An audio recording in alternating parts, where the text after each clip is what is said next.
خوش آمدید ناظرین۔ پاکستان کے نئے نقشے میں صرف جوناگڑھ شامل نہیں، اس نقشے میں مناوادر بھی شامل ہے۔ مسئلہ کشمیر سے جڑی بھارت کی نفسیات کو درست تناظر میں سمجھنا ہو تو مناوادر، جودھ پور اور حیدرآباد میں جو ہوا اسے جان لینا چاہیے۔ یہ مقدمہ کشمیر کی واقعاتی شہادتیں ہیں۔ ریاست مناوادر کے سربراہ غلام محی الدین کو ہندوستان کی تقسیم کے فارمولے کے تحت دو آپشن دیے گئے کہ آپ پاکستان اور بھارت میں سے کسی ایک کا انتخاب کر لیں۔ خان آف مناوادر نے پاکستان سے الحاق کا فیصلہ کیا۔ تقسیم کے فارمولے کے تحت خان آف مناوادر کے اس فیصلے کے بعد مناوادر کی ریاست پاکستان کا حصہ بن گئی۔ بھارت نے ریاست کے پاکستان میں شامل ہونے کے بعد یہاں فوج اتاری اور قبضہ کر لیا۔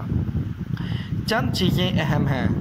اول، ریاست کا پاکستان سے الحاق ہو چکا تھا۔ دوم، یہ الحاق ریاست کے کسی حادثاتی سربراہ نے نہیں کیا تھا، بلکہ خان آف مناوادر غلام محی الدین نے جب الحاق کی دستاویز پر دستخط کیے تو انہیں ریاست کی حکمرانی کرتے 29 سال بیت چکے تھے۔ وہ 1918 سے اس ریاست کے سربراہ تھے۔ ان کی علمداری بھی قائم تھی۔ وہ مہاراجہ کشمیر کی طرح ریاستی دارالحکومت سے فرار نہیں ہوئے تھے۔ سوم، الحاق کے تقسیم ہند کے فارمولے کے عین مطابق اور جائز تھا۔ چہارم، جب بھارت نے مناوادر پر قبضہ کیا تو یہ محض مناوادر کی ریاست پر نہیں، یہ پاکستان کے ایک علاقے پر قبضہ تھا۔ پنجم، یہ قبضہ اقوام متحدہ چارٹر کی صریحاً خلاف ورزی اور جارحیت تھا۔ کشمیر کے باب میں یہ عذر اختیار کیا جاتا ہے کہ قبائلی لشکر کشمیر میں نہ گھستا تو بھارت کو فوجیں اتارنے کا جواز بھی نہ ملتا۔ کشمیر میں قبائلیوں کے داخلے کے اپنے حقائق اور وجوہات ہیں، لیکن مناوادر اور جوناگڑھ میں تو پاکستانی قبائل کا کوئی لشکر نہیں اترا تھا۔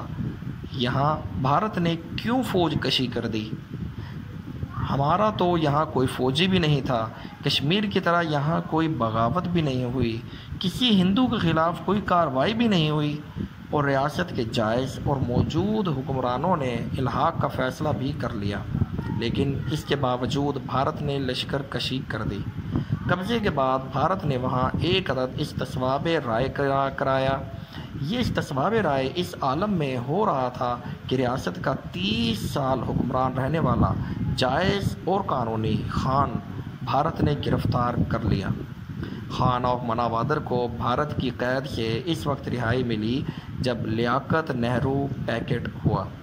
سوال یہ ہے کہ ایک ملک کے ساتھ الحاق کرنے والی ایک ریاست پر دوسرا ملک قابض ہو کر وہاں کس حیثیت سے استصواب رائے کروا سکتا ہے؟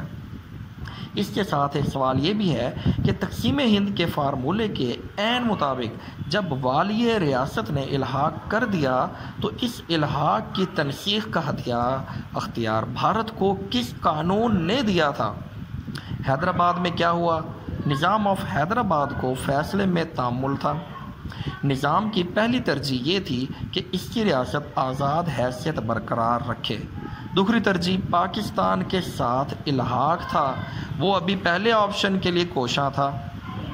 حیدرآباد کی ریاست ہندوستان کی امیر ترین ریاست تھی اور ہندو سرمایہ کاروں کے ترجمان اور ہندو شاونزم کی علم علامت سردار پٹیل کی اس پر کڑی نظر تھی۔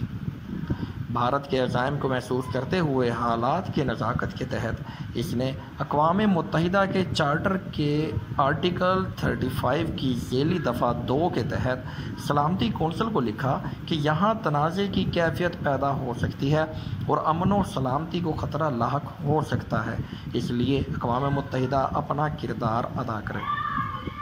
سلامتی کونسل میں یہ درخواست زیر بحث آنے سے ہی قبل بھارت نے فوج بھیج کر حیدرآباد پر قبضہ کر لیا۔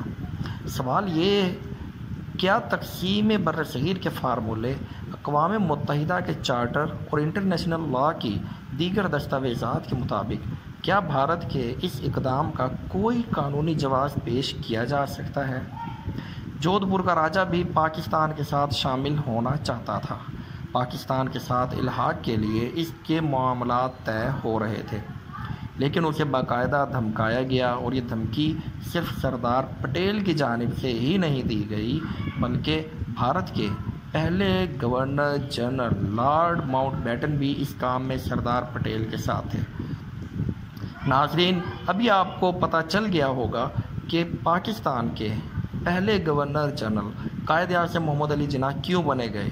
قائد اعظم محمد علی جناح کو جو بہت لالچ دیا گیا کہ پاکستان کے پہلے governor general lord Mountbatten کو بنا دیا جائے، لیکن قائد اعظم نے اس کو قبول نہیں کیا، اور اس کے بدلے میں دیے جانے والے تمام لالچی اور آفرز دی گئی ان کو ٹھکرا دیا گیا۔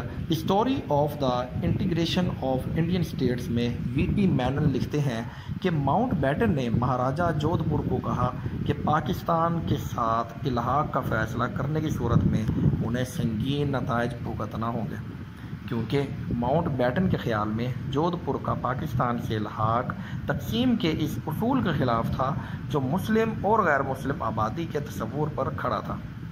سوال یہ ہے کہ ماؤنٹ بیٹن کے یہ اصول کشمیر میں کیوں نہ بروئے کار آ سکے، اور کوئی اصول تھے بھی یا نہیں۔ آزاد کشمیر کے تناظر میں جو طبقہ مطالعہ پاکستان کی بھوتی کستا ہے اور جس کا خیال ہے قبائل کشمیر نہ جاتے تو بھارت کشمیر پر قبضہ نہ کرتا۔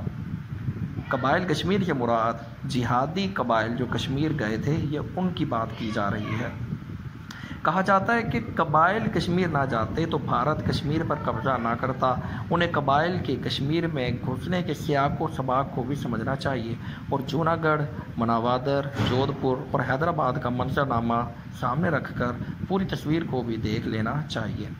اس تناظر میں دیکھیں تو انگریز آرمی چیف کے قائد اعظم کو لکھے گئے خط کا تناظر سمجھ میں آ جاتا ہے کہ جس میں انہوں نے لکھا تھا کہ پاکستان فوری طور پر اپنی فوج کشمیر میں اتارے، یعنی قائد اعظم محمد علی جناح کی دور رس نظر نے آنے والے وقت کو پہلے ہی بھانپ لیا تھا، اور اس لیے انگریز جنرل کو خط لکھا قائد اعظم نے کہ اپنی فوج یعنی پاکستان کی فوج فوری طور پر کشمیر میں اتاری جائے۔